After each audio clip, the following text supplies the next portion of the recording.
Here's a fun fact I bet you didn't know. When I first picked up the Canon R5, when I first got the camera, it was such a dramatic upgrade from my camera originally, and I was using the Canon 6D Mark II, which is a DSLR, and then I upgraded to the Canon R5.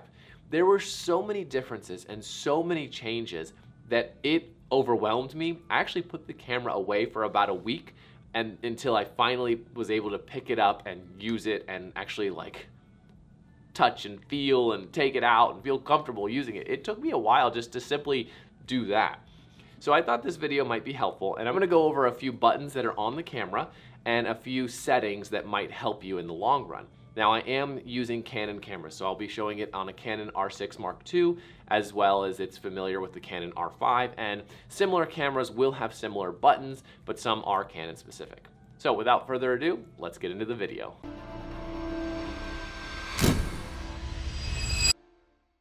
Will Simpson here, and welcome back to the channel. The first one we're going to go over is the eye correct button. Now, on your camera, on actually most cameras, there is this little button next to the viewfinder. Now, I don't know if you can see it here, but it's right there, and it has a little plus or minus sign on it. Now, what this little button does is it adjusts the viewfinder alone to your eyes. So if you wear glasses or want to adjust some kind of focus, this is a way to adjust that. Now, the easiest way to do this is simply put your camera in auto mode with a lens attached, put it in autofocus. Then when you go to focus, focus on something, and if it's blurry, if that thing that is in focus is blurry, use this button and adjust it plus or minus until it's focused. This is just adjusting your viewfinder, not the actual autofocus or anything in the camera. But if you're looking through the viewfinder and it's blurry, this might be why. So that is what this little button does, and I'll tell you, when I first had it out of focus, I was so confused, and then I realized that and I adjusted it, and it made life so much easier. So that is how to adjust the eyesight focus of your viewfinder. Number two is on most cameras. On the R5, there's a little button that says lock. On the R6, you'll notice right here, there is a switch between on and off that says lock. Now this switch allows you to lock the settings, so you are not able to adjust the ISO here or the aperture here. Now on this camera, the R6 and the R5, and maybe there's a setting on this, I'm not 100% sure, but with that lock button locked, you can still adjust the shutter speed, just not the aperture or f-stop. Now this allows it so if you have the settings dialed in, then it protects so you don't accidentally bump these, and you can keep those settings locked in and then adjust the shutter as needed. So I find those are really helpful in settings where the lighting is about the same.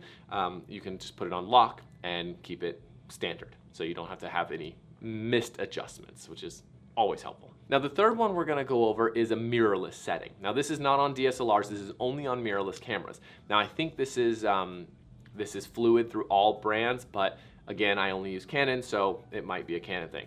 Right below the viewfinder, if you look right here, is a little black mirror-looking sensor.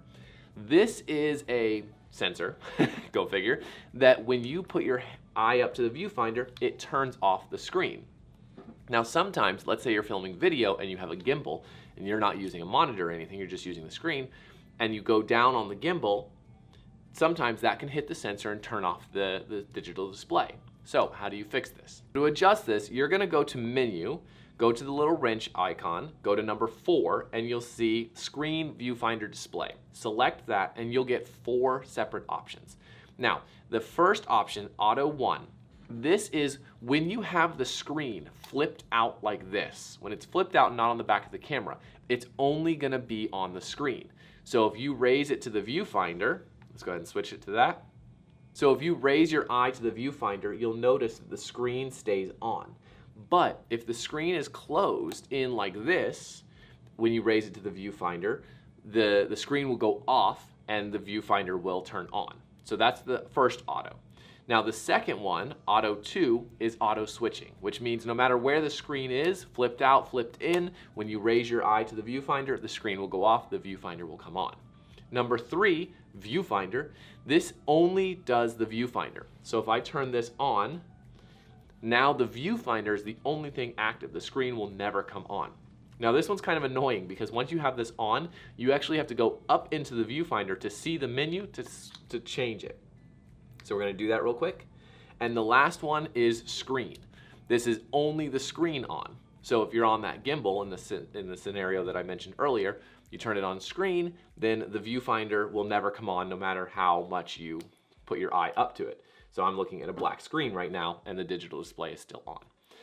For me, I keep it on auto 2 unless I'm using a gimbal. If I'm using a gimbal and I want that screen to stay on all the time, I'll turn it on screen, but 9 out of 10 times, or I guess 99% of the time, I keep it on auto 2. That way, screen's on when I'm not at the viewfinder, viewfinder is on, screen is off when I'm in the viewfinder.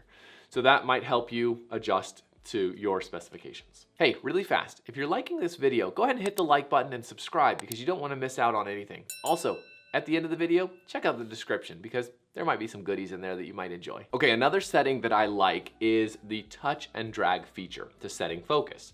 Now, what you're gonna do is you're gonna go to menu, you're gonna go to your AF settings, you're gonna go to number 4, you're gonna click touch and drag autofocus and you're gonna turn that on. Now, you're going to set your active touch area. So for me, I'm right-handed, so I want it to be on right. Now what this means is when you're looking through your viewfinder and you want to set focus, you can use your thumb to push here on the right and move the focus wherever you want.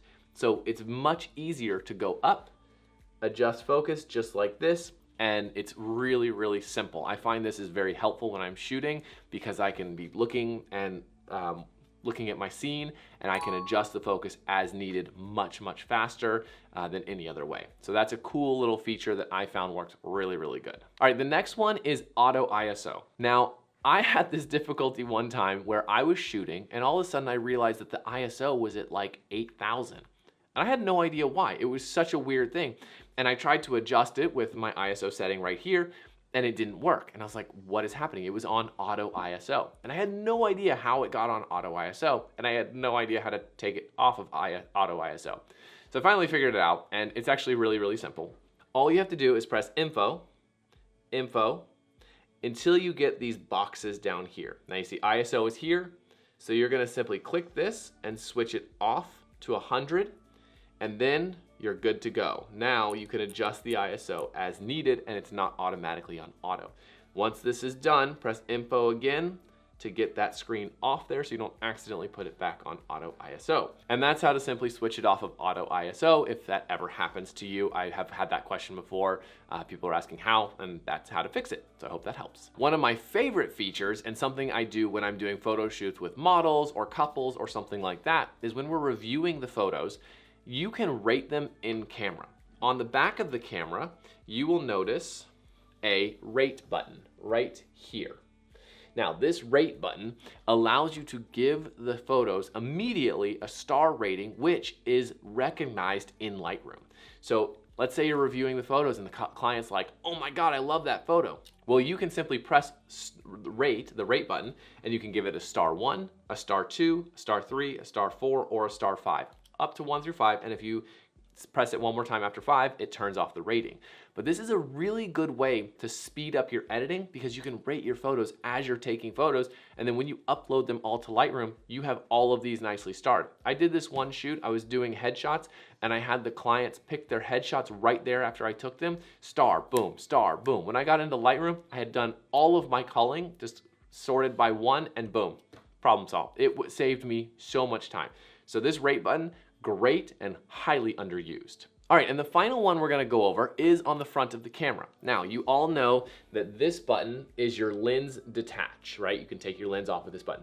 But what is this button? Well, this button is your depth of field assist viewing. Now, what in the world does that mean? Now, and I'm pretty sure this is Canon specific, but this button allows you to view the settings that you have on your camera of the depth of field. Now again, that doesn't make too much sense, so let me break it down even more.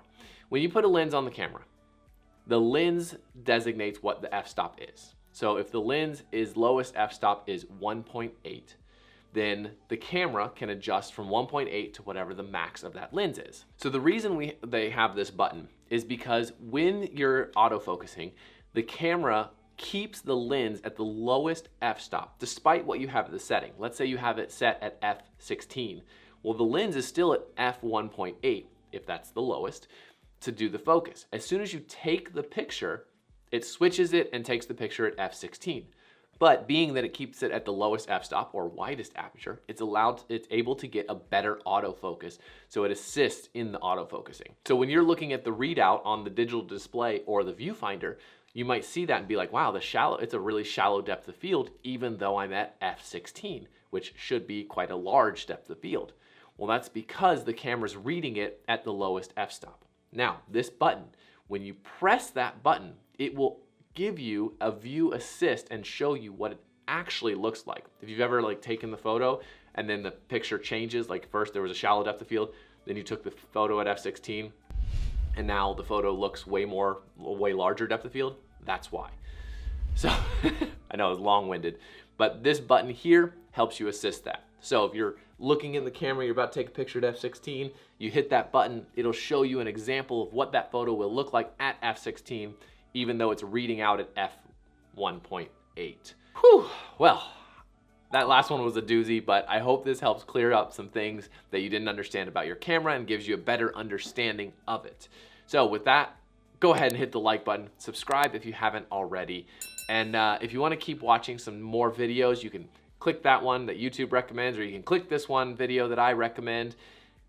But that's it. So I will see you